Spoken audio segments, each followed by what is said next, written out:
First of all, I want to really thank my co-organizers, and that's not a small thing. I ran into Jan, and I understood that he would come and visit Rio, so I suggested maybe we should do something. And before you know, they organized this meeting, and I'm supposedly one of the co-organizers, but I haven't really been doing anything.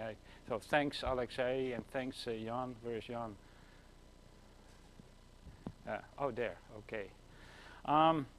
Then I started putting my talk together. I thought, where shall I talk about? And there are quite a few little projects that I've been working on in both Brazil here. I've been here now about 8 years, a number of projects we have, and then also in Utrecht, where I spent half of my time in the Earth Sciences department. So I thought I'd give an overview of the various projects. I started putting my slides together, and before I know, I had about 250 slides, so it's not going to go. So what I did then is decided to really scale down. In a way, I wish I was at the end of the talks, because some of the topics I see now here are really interesting to me. But what I will do is I'm going to revisit a little bit a subsurface metal contamination problem. I think I might have talked about that here last time a little bit, but we're going to go back to that, and especially the skill dependency of the mass transfer coefficient in that formulation that I'm going to use. I was going to talk about overshooting contaminant transport, and then I decided to throw it out, but now I thought the previous talk was very interesting, because we were working quite a lot with transport, and one of the things we have done is couple of some of our models, especially the hydrous codes. I don't know if you know, basically variably saturated flow and transport. We coupled that actually with freak C, so we have in HP X and 1D, 2D.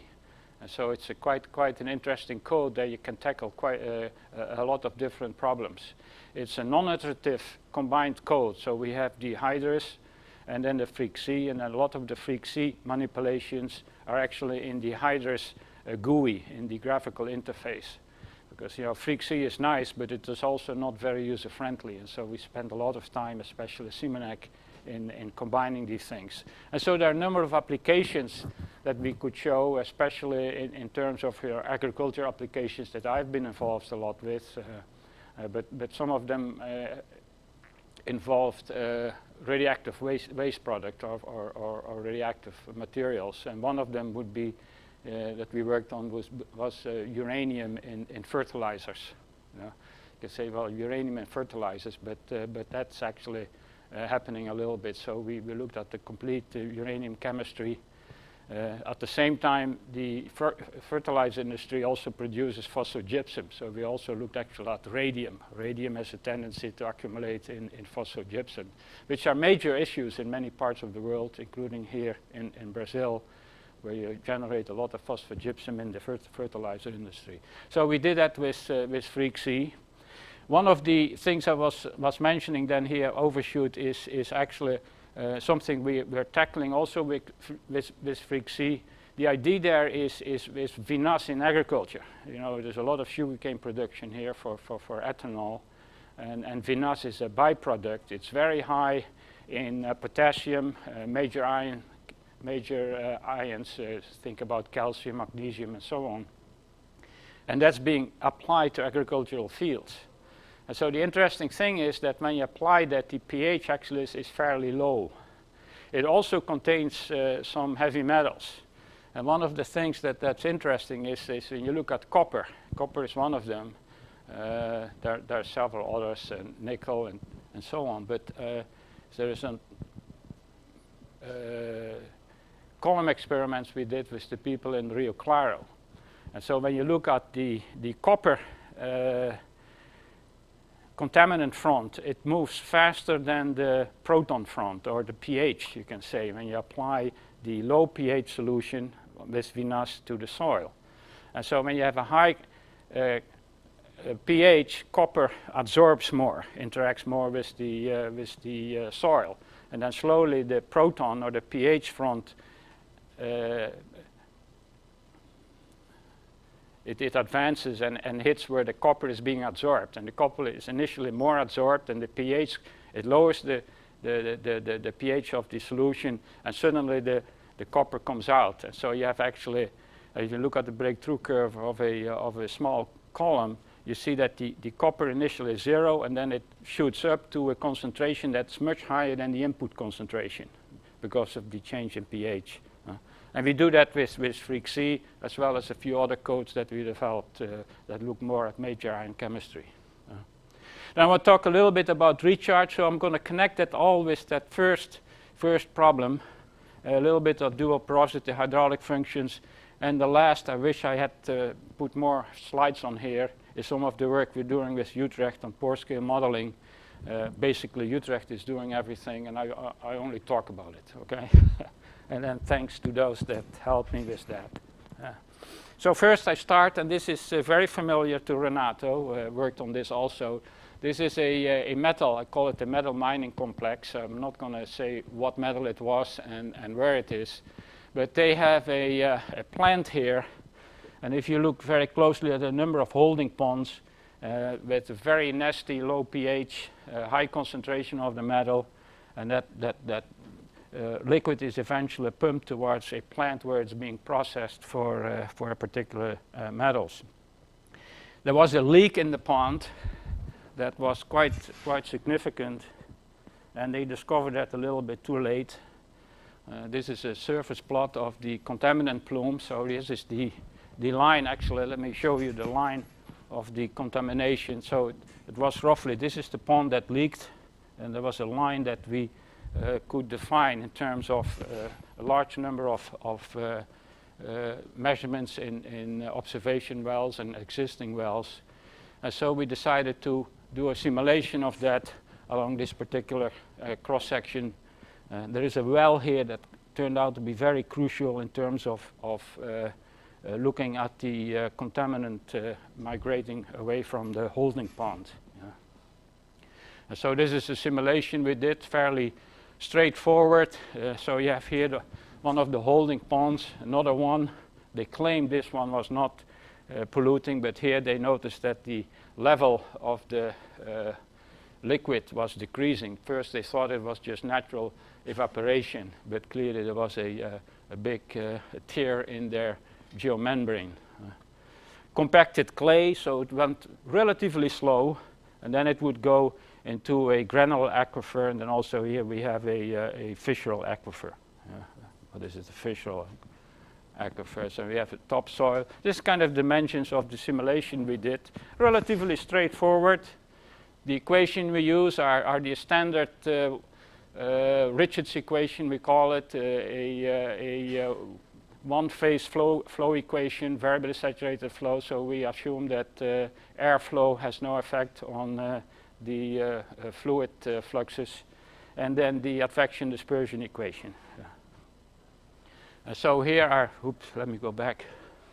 Some of the hydraulic properties that we estimated either by direct measurements, or we use a lot what we call Peter transfer functions, where we correlate that with soil textural information. Not perfect, but it gives a pretty good direction on the numbers to use. And then here are some other parameters. The main issue, the main focus was really the adsorption of the metal. And we did some experiments here. Renato was involved, where initially we thought it was about 44. Then we redid it with the original fluid of some of the subsurface at lower pH. So we came out a little bit lower, but we're not quite sure exactly what would be the optimal value. So this is one uncertainty, and then of course also the applicability of the advection dispersion equation. The rest is fairly standard, including the dispersion coefficients and so on. And then this is the observation well, just down gradient of the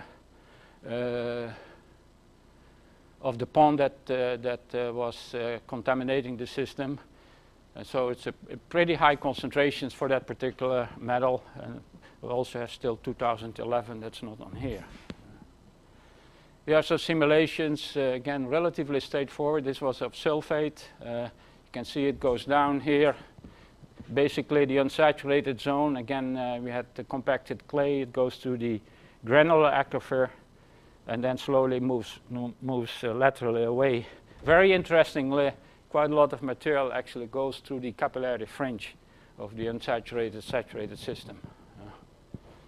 So this is fairly straightforward. We could not really do a lot of calibration with the sulfate because it was all over.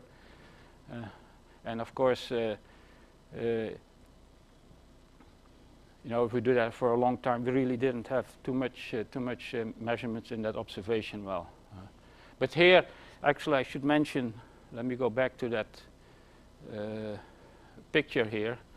Here we had an observation well. This was really critical, PMA 12, and we took 3 what we call observation nodes in the numerical code, where we compared how the material was moving down, and then through the mostly the granular aquifer. Yeah, and a little bit in the fissural. And so these 3 points we really followed closely. If you look at the sulfate, where is it? The sulfate pretty much distributed itself homogeneously over the granular aquifer, a little bit into the fissural aquifer. The flow lines were not clearly into that part of the subsurface. But then when we did the metal, we ran into big problems. And the metal was moving very, very slowly, in part initially because of the high KD we used, relatively small concentrations in terms of needing a nonlinear isotherm, but we were very careful to measure that at the pH of the subsurface, which is about 3.5. So because we know that that's a big effect. So it was moving very slow and certainly not according to the observations. In fact, here you see those 3 points. Now you see a division in terms of the observation node. So this is very close to the capillary fringe, much deeper down into the system. And the concentration we got initially, even with a smaller KD of about 5, the maximum concentration was about 60 micrograms per liter, while the actual concentration was 3,500. So clearly, you know, something was going wrong. And then also, the simulation suggested it would take about 175 years. While in actuality, within 5 years, they could observe it in the subsurface. So what's going on? Of course, a lot of preferential flow. Subsurfaces are inherently heterogeneous at the small scale, and we actually this morning was really interesting to see your talk also, but that's really a universal problem for nearly all subsurface environments. So we first tried to just play with the KD a little bit. It didn't really help very much. Even putting a very small KD, then the concentration actually increased way too high. We could make it to about 8 years or even less, but it was far higher than the 3,500 that we observed. So then we went to some non-equilibrium models. In 1D, here what we used is basically the Richards equation in 2D, so you can put some extra terms in there. And well, first of all, for the Richards equation, what we actually used is a dual porosity function for the hydraulic properties. Not overly important here because most of the system was saturated, a little bit unsaturated near the surface of the system, but that's not where the water and the contaminants were moving. So, but still, it's interesting that this generally is the case in most soil systems. This is the conductivity here versus the log, and I use here the pressure head. So this is the pressure head. This is not total head.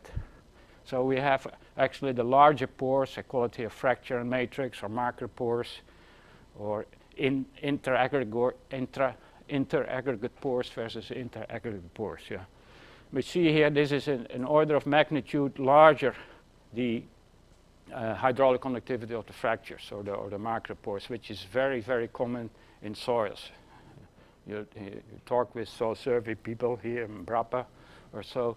This is very well known that this actually, the saturated conductivity is in order of, sometimes even 2 orders of magnitudes larger than basically the extrapolated function going from saturation. So this is one way to do that. In our case, it didn't have a whole lot of effect, again, because the soils were outside the domain where the contaminant was moving. Then for the transport, we went to a dual porosity formulation. We could also do a dual permeability formulation here. It was really not necessary. And there we just do that with a very simple first order mass transfer coefficient. So the idea is to let the material exchange between mobile and immobile systems. This can be worked out very much as a function of geometry. We didn't do that here, just consider it to be mostly an empirical approach. So you have the advection dispersion equation and then a term interacting with immobile water or non-moving water. The question though there is really what that alpha is, and again you can correlate that with diffusion coefficients, with geometry, and we did that, but in terms of large-scale applications it's a little bit more complex. And this is a slide, I may have shown you that in an earlier presentation, but this is something that a fellow Maraca did many years ago, where he basically looked at the literature, a large number of papers and data, and he combined it in this graph here. He has both non-aggregated soils, aggregated soils, stony media, and so on, but the mass transfer coefficient as a function basically of residence time. So you can see it, water content, the length of the system. There's a beta, I'll explain that in a minute, retardation divided by the flow velocity. So this is kind of the residence time in the systems. So I have a very large residence time. The alpha that you need to use in your simulations is going down very quickly. I decided not to really look at the data too carefully, but rather, lump everything together and put some kind of an average slope through this. And if I do that and play a little bit up and down a little bit, I come with a very simple value equation for this mass transfer coefficient as a function of scale. Or it's 1/8 over 1 over the residence time. This beta accounts for preferential flow.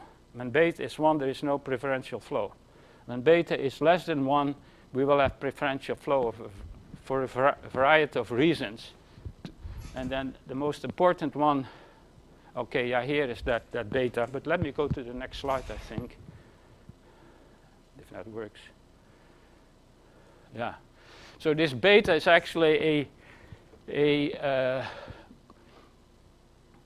lumped factor that accounts for mobile, immobile water. In our case, most of the system is saturated. You can have a little bit immobile water or mobile water. So this typically would be important for non-absorbing chemicals.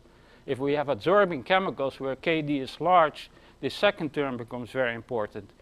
That F is really the division of where absorption occurs into the system, whether it's at the outside where the water flows or inside aggregates or inside your matrix.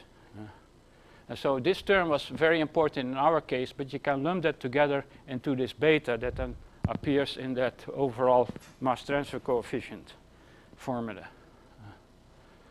Of course, here, I talk about aggregated soils, but, the same happens if you have fractured rock or microporous soils or any other heterogeneous medium. So now the interesting thing is, if we look at this dual porosity model, we put it in dimensionless form. So we have what we call here sometimes pore volume type.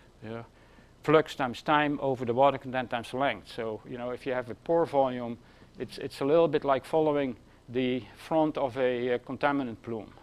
If you do a small experiment in a laboratory and you have no adsorption, the solute would come out after 1 pore volume. Dimensionless distance, the retardation factor, then a Piclet number. That's basically advective over dispersive transport. Then this beta, the degree of non-equilibrium, and then this dimensionless mass transfer coefficient. So it's a little bit like the Dam-Colin number.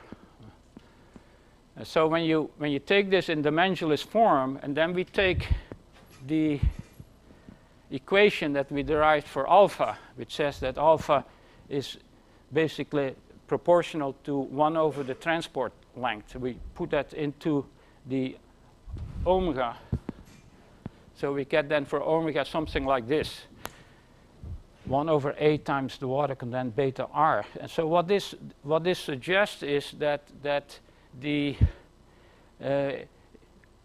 if we have a non-symmetric or non-symmetric or a tailing type preferential flow type breakthrough curve, that the shape will not change in space, that it would go further in the same form. It's independent of length. And this is actually something that is being neglected a lot. We do experiments in the laboratory where we try to define some of these parameters, and then we apply it to the field, and we assume that alpha is constant, and it doesn't. In fact, you can do some experiments. Very simple, and let me do a couple of calculations where we say that velocity is 10, the dispersion coefficient, we just work with a non-absorbing chemical, put beta 0.4, so that's basically now mobile water over total water. So you get a value of 25 for the mobile velocity to the system. And then we have alpha, we look at 4 different values, and then let's look at the breakthrough curves and increase the distance where we look at the breakthrough curve, or it's a small little pulse we're going to look at.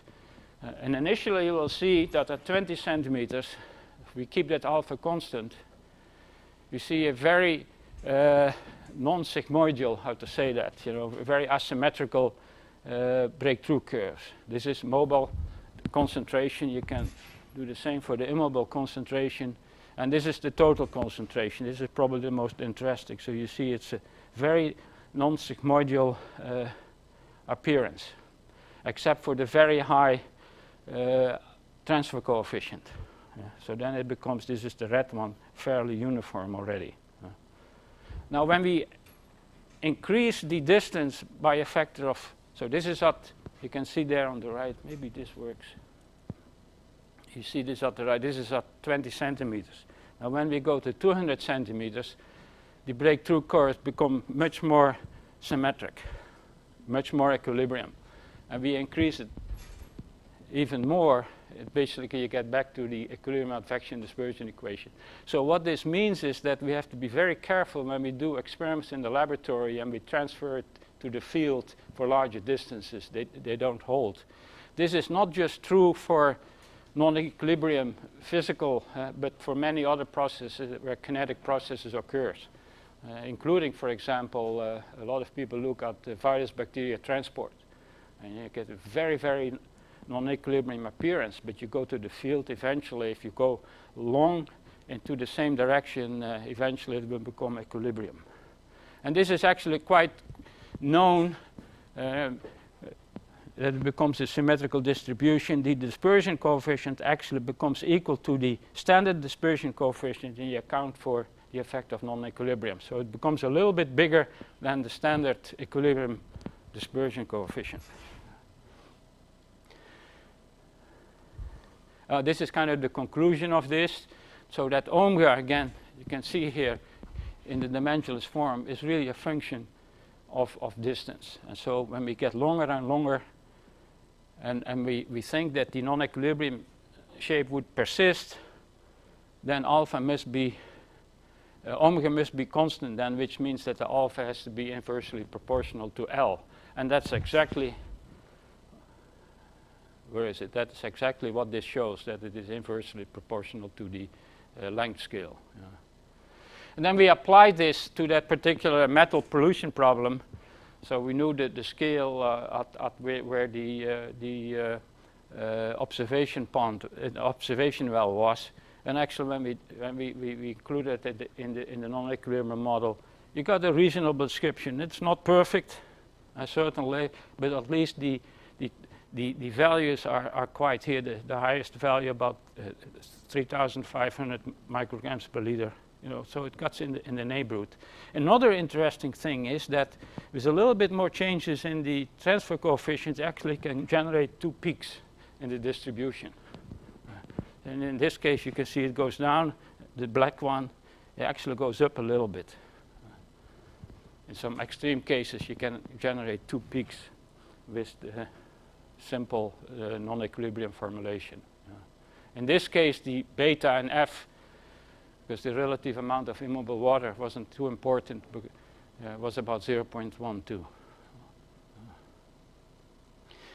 So that's about the. Go back to those two slides. Yes. I never understand this. There's one more slide back. Just figure out. This one? Let's say this one. This one. Alpha, let's say. Yeah. In a certain sense, it's a material ground. It's material, yeah. But how should I interpret that the material parameter is dependent on the length scale of observation? Why? That's the question? Yes, because either it's a material parameter and then it's independent of the observer. Because this assumed if you have a straight line of simulation, you assume that the contaminant stays in that same line. In reality, the moisture front and the solute front will see an increasingly larger domain. It's the same as the dispersivity. We know that the dispersivity increases as a function of scale. Why? Because the more or the further away the front goes, if you have a 2D system, the more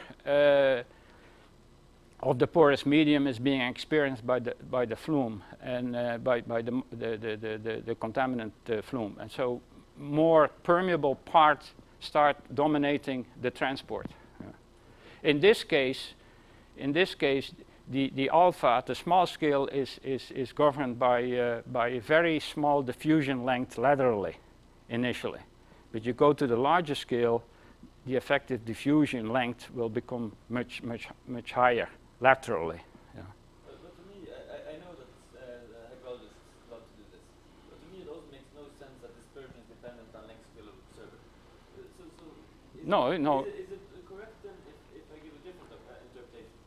The error you do by representing the medium as homogeneous increases with the length scale of which you're applying homogeneity.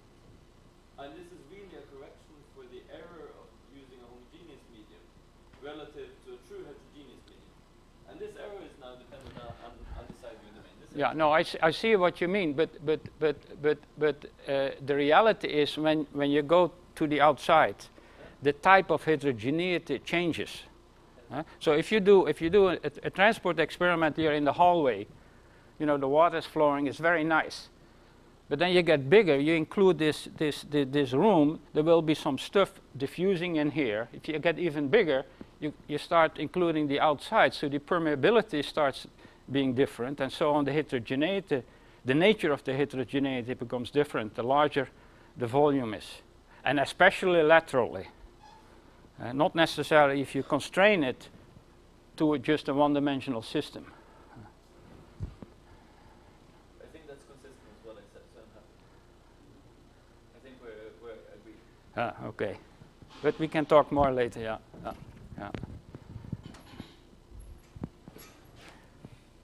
Where am I? Okay, so we did this. I want to go back a moment now to the surface soils. And one of the things that we had to estimate here, I say not overly important in this particular example because it was a very dry climate here in Brazil, actually in Bahia. This is as far as I go in terms of telling where it was. So it's very dry. But recharge can be very important, or just the water that goes into the system. In our case, we did some calculations here of recharge using root zone modeling. And so we know the precipitation, we know the potential ET. In our case, we used the Hargreaves approach because a lot of the data for Penman Monteith were not available. and we have root water uptake, native vegetation, and so we could estimate, you know, how deep the roots go, and so we could estimate the drainage rate. In our case, we had good data only for 8 years, so we repeated the data, and so this is the drainage rate that comes out of about 5 meter deep soil profile, essentially to the water table. And so for the simulations then, we looked at the average drainage rate. And so we put that as a boundary condition there, 0.178 millimeters per year. So it's very, very small. Even when you put it 0, it didn't really have a lot of effect on the results. I want to go to another study where the recharge is much more important. We did something similar. This actually was a study that we did with Rio Claro. This is in Sao Paulo state, with people from UNESP there, the university, where we looked at long-term monitoring of the water table. They had some really, really nice data that they collected for many, many years. It is an unconfined shallow aquifer. So they wanted to initially just follow the natural variations of earth tides, seasonal recharge especially, and so on, analyze them with various statistical tools. But we were very interested in how, if we could predict some of the observations that they had with the water on the water table. And so actually they used this drug water probe, very, very accurate, collected a lot of basically the water columns above where the probe was installed. And so they collected some 5 million or whatever number of data, 20 million data. Very surprisingly, very comprehensive data set with very few problems they had over 4 years. They're still doing that until now. This was in 2000, 2005, 2002 to 2005, I think, that we looked at. Yeah. These are some of the data, basically corrected a little bit for some outliers and errors, but you can see here the water table varied as a function of time. We have the rain data. So one of the things they were interested in very much is correlating the rainfall data with the water column data. And for that you can use very, cross correlation, and that resulted in an average transit time through the unsaturated zone of 87 days. So you can see that, maybe this is the most clearly, when you have this, then the water table would go up about the top about 87 days, or it would take about 87 days for the moisture front in the summer here, January. I've been here now 8 years and I still associate summer with July, but summer here is in January. Yeah. And so during the summer the rainfall, it takes about 87 days to go down. We thought we can do a little bit better, so we did this recharge root zone modeling. But they also looked actually at earth tides oscillations here, some values. They basically every 5 seconds they had these measurements, so they could do a very good job. 2 tides, 2 extremes each day, depending upon the location of the sun and the moon. And here are the cycles per day. So this is basically the seasonal one, and then here the cycles of the earth tides. Here another one you can see. So basically 2 per day. They actually also could with that. I was really impressed. They could also follow earthquakes, and this is one in Peru that occurred in 2001. A pretty bad one, 8.4 on the Richter scale. And you can see here the one the big one that they could collect, and it's actually several centimeters of changes in the water table. Very small cycles in terms of time.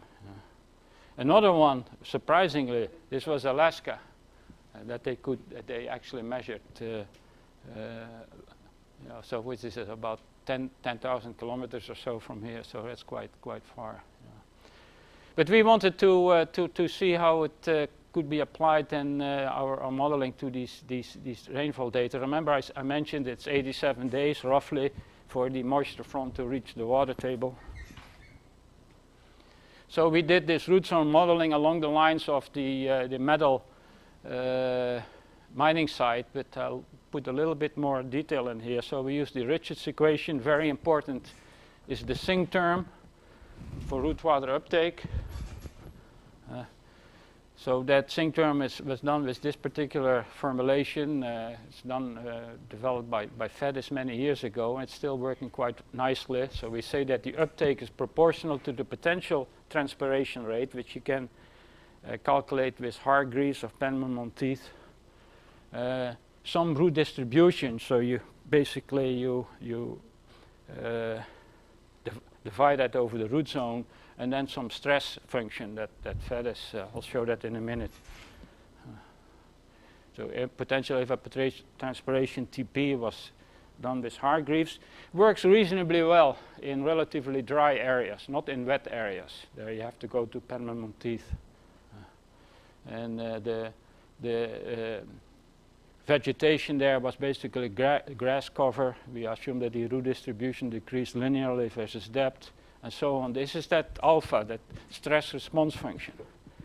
That's really due to Vedada. But what it does is it say that when you're very close to saturation, so this is dry, wet, you have no uptake, which is okay in the sense that a lot of roots don't grow in the groundwater table, but if you have a little bit of saturation during the growing season in the root zone, it's really not too much of a problem.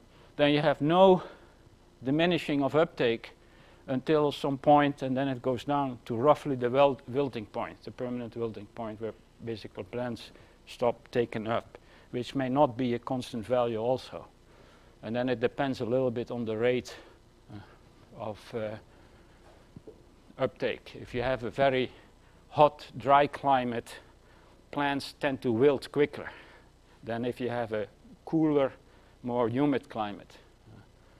That's this versus that, and this is due to the fact that the soil cannot deliver the moisture in an optimal way. But that's something else.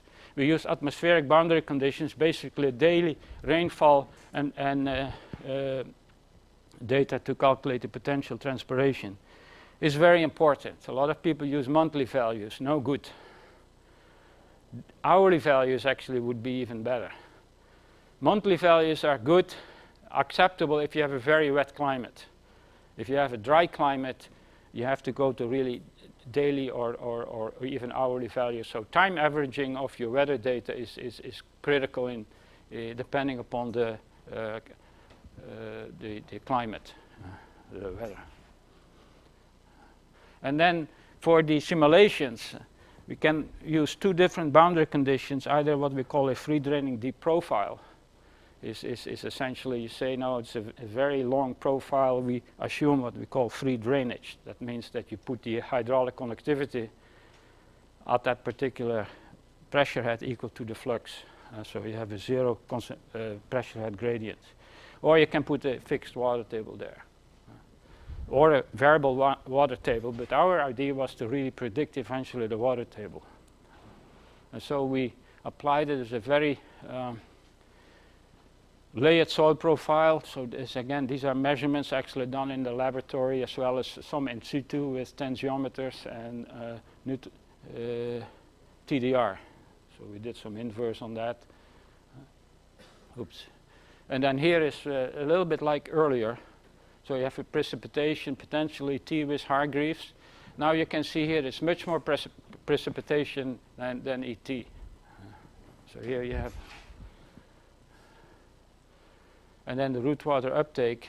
This is what we found in terms of the recharge rate. The recharge rate is negative because it went down. You know, the axis in our calculations is positive. So these are the high recharge rates, and you can see that there is indeed a delay from the high in the rainfall to the high in the precipitation, and it's very, very close to that cross correlation value that we found. The best is probably to look at this one. This is exactly 85 days, not 87, so very close. But of course, you know, it's a function of the distribution of the rainfall. This calculation was done with a free drainage profile. We tried to, and then we have also the fixed water table, but actually we tried is to work with another boundary condition that is given here. It's a variable flux boundary condition that says that the flux is a function of time depending upon the level of the water table relative to some equilibrium value. And that is some kind of and that basically empirical things, but we say that the flux changes depending upon it's very wet or dry. If it is very dry, the soil, we diminish the flux. If it is very wet and the water table is high, we increase the flux out of the soil profile. And when we apply that, it's really interesting, is we can actually, well, this is the recharge rate. If you compare that, first of all, with the earlier value, if I can go there, that's this one. You see here a much more well-defined peak. When we go to this other boundary condition, the peaks are not so well-defined or not so deep. And this is because the water table actually moving up and down, so it alters a little bit the intensity of drainage, of recharge. And then here you see how we could predict, not perfectly, but we could predict this is the observation, and then the dashed line is that water table location that we could predict with that particular boundary condition, the exponential. It's kind of fun to see a one-dimensional model predicting a water table that's really conglomerate of regional processes. We just kind of played a little bit with the values. Now we want to do a more detailed analysis and see if we can get this prediction closer. And it would be very nice to look at schemes. So what happened in the past? If we have good weather data, we can actually predict what happened with the water table many years earlier or later. And some of this information is quite important because, you know, if you have pollution, including in Sao Paulo with lots of organic, think about ethanol and so on, they're very concerned the dynamics of the capillary fringe. If the capillary fringe is above where the pollution is, it's relatively okay, but when the water table goes down, there's a lot of organics, pollution going into your wells or whatever is that it can move to. So the dynamics of the water table is very important sometimes in terms of pollution problems. Okay. I saw some conclusions here about this water table study. You know, again, the water table contains much information, and of course the root zone modeling. And as I mentioned here, we want to really look at much longer time frame to see if we can get that a little bit better. Yeah.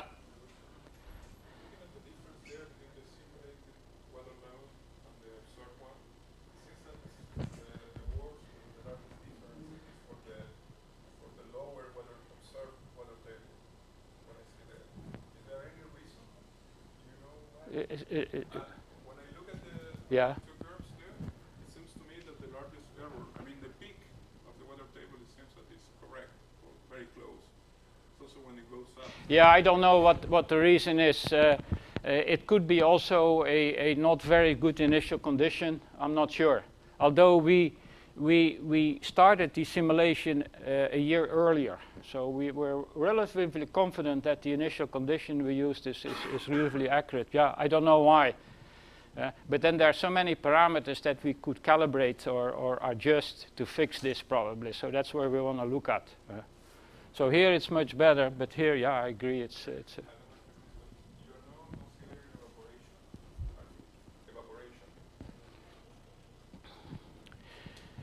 It could be. On the other hand, we had tensiometer and TDR data that followed pretty much the predictions. Not perfect also, and again, the calibration, we want to go back and see if we can do a better job. We did it with Hargreaves.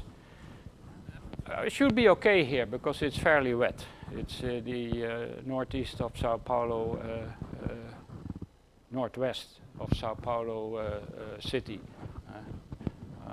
The other one was in Bahia. That's where the potential ET was higher than total rainfall. There you cannot do this. So, but we didn't have good data for Penman-Monteith, so we have to see if we can do a little bit better.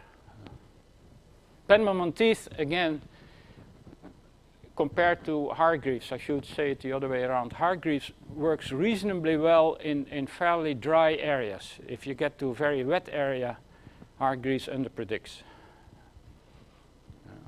Or doesn't predict very well. Okay. So now I want to go back a moment also to these dual permeability or dual porosity features. You know, the one thing we know is that many soils we have, you know, the micropores and so on. The issue here with some of the soils in the tropics, especially, you know, the aluminum and iron oxides. Here you call them ultisoils well, in the States we call it oxysoils. You know, you have ultisoils and a number of other things. They're basically the red soils. Many of them are relatively high in sand, relatively high in clay, but very little silt. And so when you look at the capillary pressure saturation relationship, it's often not a smooth function, but you get actually a dual porosity feature. Not necessarily with the macropore type side of the things, but because of a bimodal particle size distribution. And here it's described with basically two sets of our functions combined. So we have one curve goes a little bit like this, and then have another curve that goes down. So these sometimes will be very important. We did not do this with the metal problem because it was outside really where the water was moving that carried the metal. Another area where this is very important is a more recent study we did with people in Japan. You can see here volcanic ash soils or Andes soils are also very notorious for having this dual porosity feature. Notice also that in these volcanic ash soils or Andes soils, the saturated water content can be very high, about 0.8. But clearly, again, you have one curve and then you have a second curve. And these things were determined by a set of measurements. Hanging water column, just basically sucking out very, very accurately in a lab, sucking out the soil moisture with pressure plates, but also in the dry area with the dew point approach. WP4 is one that is now becoming very popular. And it's very interesting to see how these curves go when we go to really very dry areas. There's really no very well defined residual water content. You know, a lot of in civil engineering we tend to talk about capillary saturation, but in reality residual water content is a very poorly defined parameter. And if you look at some of these, we call it sometimes retention functions, but you look at what the water content goes when you dry it out, eventually it goes to 0 at about 10 to the 7 centimeters. You know. So then actually you would get a triple or even quadruple medium. So you would have macropores, you would have basically the sand, the first one, and then you would have the clay, the second one, and then you would go to 0. So you could have a quadruple type function for your hydraulic properties. So this is something that we're pursuing. Another thing is really interesting is how this conductivity looks at the very dry range. Because we have the capillary conductivity, but then also we have the bound water or the film conductivity. And so both start playing a role in the dry side. I would assume that for most oil reservoir studies and so on, it's not too important, but when you go to agriculture and dry regions, it's very critical sometimes. We want to pursue this very much with more the pore scale. So now I go to the last piece of the talk, is some studies we did with the people in Utrecht, If I had known, I would have put a few more slides on this. And at the same time, I have to say, you know, I've been involved a little bit, but not necessarily overly. So this is Amir Raouf. Has done that with his model pore flow. There should be an E in there that they developed in Utrecht together with Majid Hassanizadeh. Here they did some experiments. I was involved a little bit where we used different sands. And then I both looked at the properties of the sand as such or of the mixing. And then also how compaction would change the hydraulic properties. So you had some certain particle packing. Then they used a way of calculating the pore network. Basically, they used a discrete element methodology. So you get then basically the pore throat, pore body structure, and you can start calculating both the retention parameters and the hydraulic conductivity. This is one of the results of there. You can see here now wetting and drying of one of the this is one of the sands. This is the relatively fine sand. Yeah. Typically, that division is about displacement is about a factor of 2, which is very, very common in soils, in porous media, where you have wetting and drying. Another thing that came out of this, and I thought I include this because I know, Alexei, you were interested in this, but what does compaction do on these properties? So these are the capillary pressure now in Pascal versus water content. You can see when they pack it much tighter, from 0.4 to 0.3, you can see that the curve goes up to smaller values of alpha, or you can say higher bubbling pressures in the Brooks and Corey equation, you know, when you believe in the air entry value. So it goes up and pretty consistent. So these are actually, here's a graph showing how it goes up. It has especially an effect on the larger pores, the very larger particle sizes. And it's a little bit less steep in terms of the effect. And it's very linear. They also looked at the N value. That's basically the Brooks and Corey power, or the N value in our formulation. And it was very, very little affected by compaction. Mixing was much more difficult. Mixing was far less well defined. And the interesting thing with mixing is that you know, if you have large particle size and small particle sizes, that the small particle sizes start influencing the overall retention function much more than the larger particles, which makes sense because the smaller particles go into the larger pores, right? And so the smaller particles basically start determining the retention properties. Having the same N value to me also makes fairly good sense if you don't mix, because you still keep the same particle size distribution more or less, except that the pores get smaller and smaller. Then the particles are deformed a little bit depending upon how you do the pore network formulation. This is the theoretical part. Then also we're working here with Renato's group, and I think maybe tomorrow he will mention a few things also. But this is, you know, the modeling part, and then with Renato and Carolyn Navera Cotta. So they're looking also at using this information for some micromodels, physical micromodels. The idea is there to, you know, to get some kind of a sample. Basically, you take the inner part. You can do some scanning with micro-CT. In Holland, we use a lot Ghent University.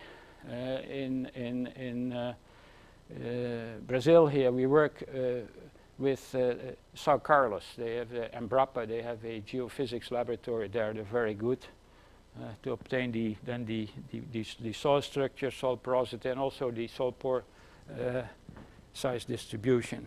Typically, you get a number of scans. Then you can make either a 2D directly. You can basically pack them to some extent to get a 3D, or now you also have the 3D printers. And maybe Renato may talk a little bit about that tomorrow. We use these images then also to skeletonize the pore network, and then to go to the pore network model of the type that Amir is developing. You know. So it's a very powerful approach. I mentioned earlier to Marshall, I think, or Alexei, but if I had to restart my career, I probably would do this. I think, you know, it's very, very promising to do these type of things. Also, the modeling. So it's both, huh? The modeling and the experimentation to get a better basis on in terms of the physics of what we're doing. The equations we're using now, I use a lot the Richards equation 1, 2D. You can, you know, go to the dual porosity formulations, the dual permeability formulations, and so on. They're all, I call them bandages. You have to have so many bandages to make that stuff work. And then we say it's quasi-empirical or so. But here we can provide some way of including the physics into the system. And then this is what they make here in Rio. You also a little bit in Holland and other places. But you get these basically these chips, 2D, or you can combine them into a 3D system. And maybe Renato, we can show 1 or 2 things tomorrow. Would be kind of neat. So this is what Carolina Cotta is doing in Rio also. And then here I couldn't resist including at the last minute with the pore flow. You can do a lot of things. This is actually a low pH invading a medium containing calcite, and so you get dissolution of the calcite and the pores become larger. You can look at your pore size distribution, it becomes larger, and so you start changing also the hydraulic properties. And it's nice for me to talk about it because I haven't really done anything. In fact, that's the end of my talk, and so I really need to thank many. There's a lot of people working very hard on this, and I'm really very honored to just talk about it. All right, well, thanks. This is it.